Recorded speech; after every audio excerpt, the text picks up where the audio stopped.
السلام عليكم واهلا بيكم في فيديو جديد من فيلم ترند مع مراجعة احداث الموسم الثالث من مسلسل بيكي بلايندرز.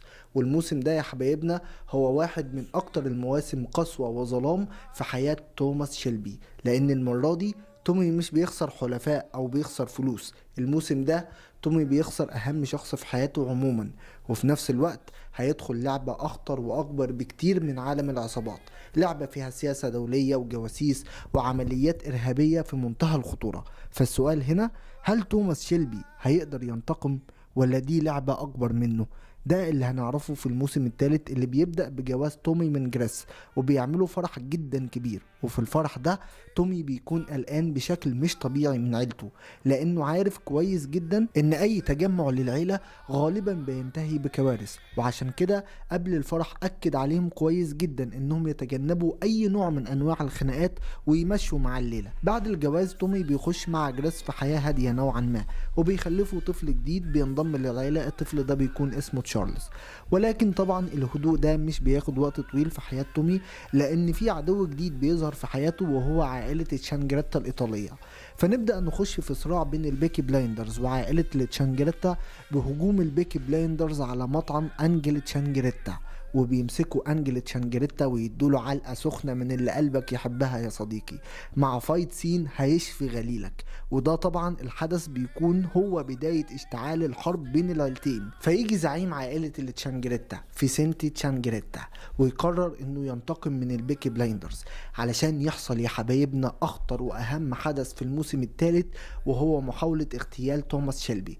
ولكن في محاولة الاغتيال بيجي البلوت تويست الفشيخ بقى، بان الرصاصة ما تجيش فيه وتيجي في زوجته جريس وتموت قدام عينه، علشان ناخد مشهد من اصعب واقصى مشاهد المسلسل كله، وهو موت جريس وانكسار توماس شيلبي.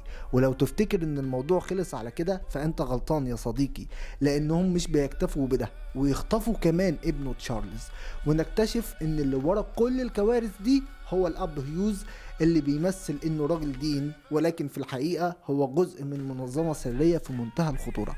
فالاب هيوز بيروح لتوماس شيلبي ويقول له بكل التهديد اللي في الدنيا، يا تنفذ اللي هينطلب منك يا نقتل ابنك، ما عندكش حل تاني يا برنس. وبيطلب منه تفجير قطار سوفيتي، علشان يعني في الاخر كده بيكون توماس شيلبي بيخش في مؤامرة دولية ممكن تتسبب في دخول حروب دولية بكل تأكيد، والضحية قصاد الموضوع ده هو ابنه. فبيلاقي نفسه متورط توريطة ما يعلم بيها الا ربنا. وفي نفس الوقت مايكل جراي بيبدأ يتحرك ويوصل للأب هيوز وينقذ ابن توماس شيلبي، ويقتل الأب هيوز كمان، لأن هيوز كان تسبب في أذى مايكل جراي من وهو طفل قبل كده، عمل له مشاكل نفسية كتير. فبكل تأكيد ده مش بس كان إنقاذ لتوماس شيلبي وابنه، ده كمان كان انتقام شخصي بيشفي بيه غليله.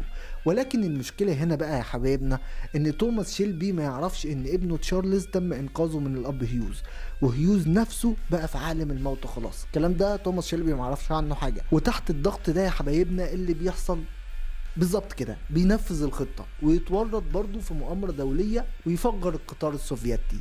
فتبدأ الشرطة تهجم وتقبض على عائلة شيلبي كلها، أرثر بقى وبولي وجون ومايكل، الكل بيخش السجن، والشخص الوحيد اللي بيفضل بره هو توماس شيلبي. وهنا بتنتهي أحداث الموسم الثالث، ونبدأ مرحلة جديدة أخطر وأكبر من كده بكتير، وهي إن توماس شيلبي بقى لوحده ولازم ينقذ عيلته.